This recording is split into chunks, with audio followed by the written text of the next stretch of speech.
Hello दोस्तों, स्वागत है आप सभी का आपके अपने चैनल घूमंत इंस्टीट्यूट में। आज की ये वीडियो 12th क्लास की फिजिक्स की वीडियो है, यानी कि जो लेसन 4 आपका चल रहा था उसकी ये छठी वीडियो है। इस वीडियो में आज का जो टॉपिक है वेरी इंपॉर्टेंट टॉपिक है, कई बार ये आ चुका है पेपर में और इससे कई डेरिवेशन भी इसमें होंगे इस चैप्टर में।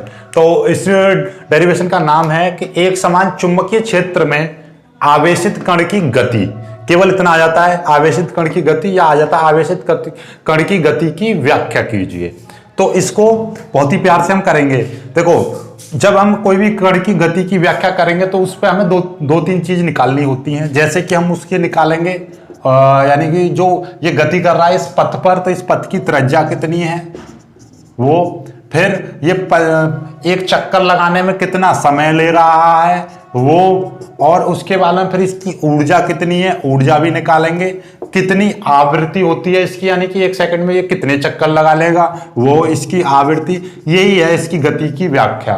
समझ में आ गई बात? यानी कि गति की व्याख्या करने के लिए आपको ये सारी चीजें इसकी निकालनी पड़ेंगी। ठीक है, कभी कभी क्वेश्चन में इतना भी आ जाता है कि उसके पथ की त्रिज्या निकाल लो। एक समान चुंबकीय क्षेत्र में गतिमान आवेश के पथ की त्रिज्या का व्यंजक प्राप्त कीजिए इस तरीके से, या उसके आवर्तकाल का व्यंजक प्राप्त कीजिए। इस तरीके से क्वेश्चन कई सारे बन सकते हैं। उसकी आवृत्ति का व्यंजक प्राप्त कीजिए इस तरीके से।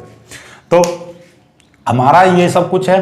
तो हम आवेशित कण, जैसे कि मान लीजिए ये कोई आवेशित कण है, इस पर क्या है, प्लस क्यू कूलम आवेश है। ये कोई आवेशित कण है और इस पर कितना आवेश है, प्लस क्यू कूलम आवेश है।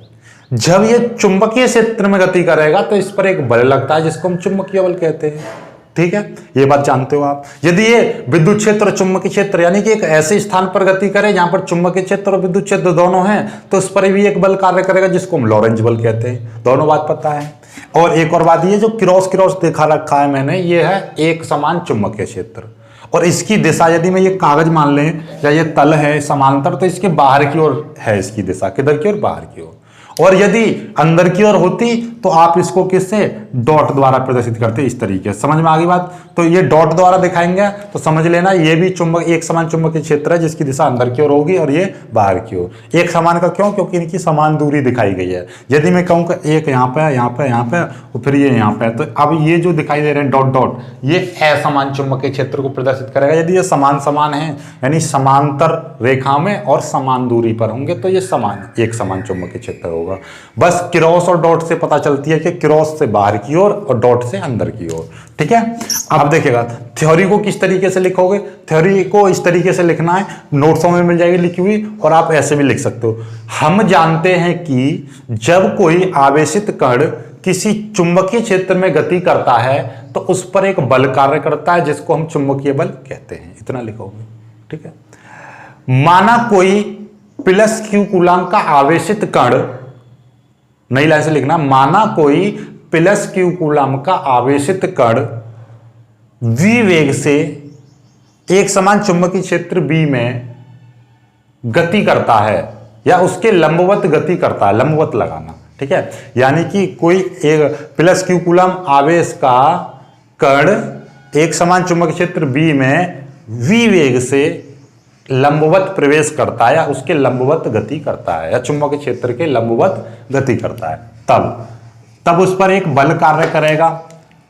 यहां पर हमने मान लिया है कि विद्युत बल कैसा है, अनुपस्थित है विद्युत क्षेत्र, तो इस पर जो बल कार्य कितना करेगा, F बराबर हमने बताया था QVV साइन थीटा, ये होता है। लेकिन यहाँ पे लंबवत की बात करिए तो यहाँ पे क्या हो जाएगा, आपका थीटा बराबर कितना 90 अंश हो जाएगा, तो साइन 90 का मान कितना हो जाएगा, 1 हो जाएगा। तो F बराबर हो जाएगा QVV, केवल इतना, समीकरण 1 मान लो। जब माना कि ये आवेश जैसे ही चुंबकीय क्षेत्र में गति करता है तो ये वृत्तीय मार्ग पर घूमने लगता है, वह वृत्तीय मार्ग पर गति करने लगता है। जब कोई कण वृत्तीय मार्ग पर चलता है यानी कि गोल गोल घूमता है तो उस पर एक अभिकेंद्री बल लगता है। 11वीं क्लास में पढ़ा होगा, यदि नहीं पढ़ा है तो मैं बता दूं, जब भी कभी कोई कण घूमता है तो उसको वृत्तीय गति कहते हैं, उस पर भी एक बल लगता है जिसको हम अभिकेंद्री बल कहते हैं, जिसकी दिशा सदैव वृत्त के केंद्र की ओर रहती है। ठीक है, तो अभिकेंद्री बल लगेगा, तो अभिकेंद्री बल के लिए अभिकेंद्र बल या अभिकेंद्रीय बल बराबर F बराबर क्या होता है, mv² अपॉन r, यानी कि m क्या है, उस कण का द्रव्यमान है v उस कण की चाल है और r क्या है, उसके जो जिस पथ पर वो चल रहा है उस पथ की त्रिज्या। तो ये हमारी मान लीजिए इतने पथ पर चल रहा है तो इसकी त्रिज्या ये है। समझ में आ गई बात? तो ये भी बल का मान, ये भी बल का मान, तो ये दोनों आपस में बराबर होंगे। और आपको पता है कि यानी कि ये चुंबकीय बल ही तो उसको अभिकेंद्र बल प्रदान कर रहा है, यानी कि घूमने के लिए ये चुंबकीय, यानी चुंबकीय क्षेत्र के कारण चुंबकीय बल लग रहा है, चुंबकीय बल के कारण ही वो गोल गोल घूम रहा है, इसीलिए ये दोनों बल आपस में बराबर होंगे।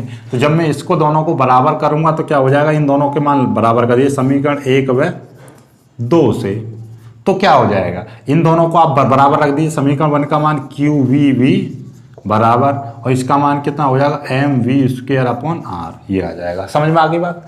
अब देखिएगा आर, हम पहले त्रिज्या निकाल लेते हैं, तो आर इधर को आ जाएगा, बाकी सारा इधर पहुंच जाएगा। तो आर बराबर क्या हो जाएगा, आर बराबर हो जाएगा एम वी स्क्वायर अपॉन ये कितना हो जाएगा, क्यू वी वी। समझ में आ गई बात?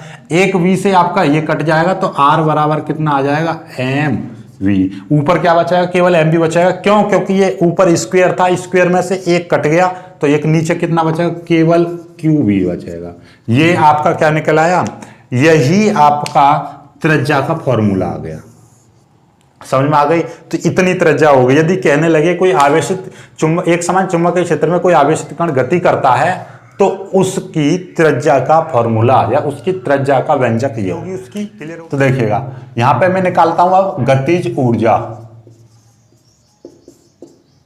गतिज ऊर्जा, गतिज ऊर्जा हमने मान ली कि उसकी गतिज ऊर्जा है k, तो k बराबर फॉर्मूला क्या होता है, 1/2 एम वी स्क्वायर। ठीक है, समझ में आ गई, एम वी स्क्वायर। ऊर्जा इतनी हो गई।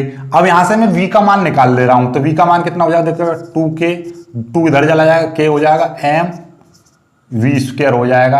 और यहां से v का मान निकालूंगा तो मैं क्या हो जाएगा, देखिएगा वी स्क्वायर बराबर 2k अपॉन एम, यानी कि m नीचे चला जाएगा। तो यहां से v की यदि मैं बात करूं तो ये अंडर रूट में कितना आ जाएगा, 2k अपॉन एम।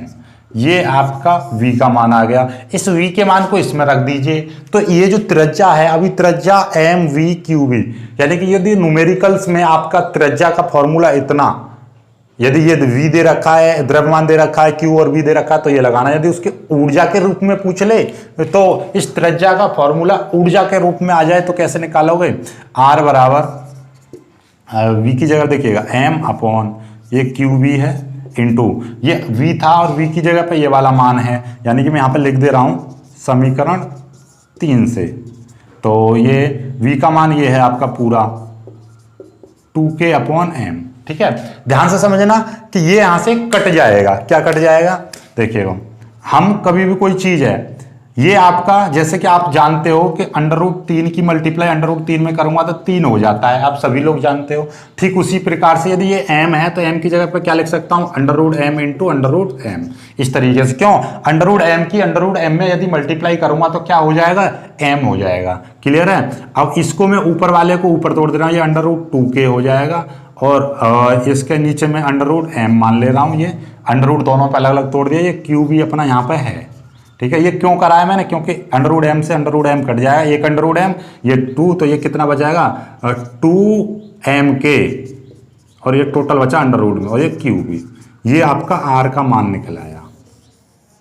समझ में आ गई बात? देखिएगा 2mk कैसे आया कि एक m ये रहा और ये रहा, √ ये दोनों √ में, तो एक बड़े √ में m इंटू 2k यानी कि 2mk हो गया। समझ में आ गई बात? तो ये क्लियर है। आपको नहीं समझ में आई है तो देखो मैं यहाँ पे तुम्हें थोड़ा सा बता दूं कि ये देखिएगा ये आपका √m इंटू √2k है, तो एक √ में m इंटू 2k लिख दिया और 2 को आगे पीछे लिख दो तो कोई दिक्कत नहीं है, तो 2mk लिख सकता हूं मैं इसको। ठीक है, इस तरीके से। क्लियर है बात? तो ये है, तो इसका स्क्रीनशॉट ले लीजिए, इसके आगे चलता हूं मैं। तो अब 2 फॉर्मूले यानी 3 और इसको मान लो 4, ये 4 आर के 2 फॉर्मूले निकले आए।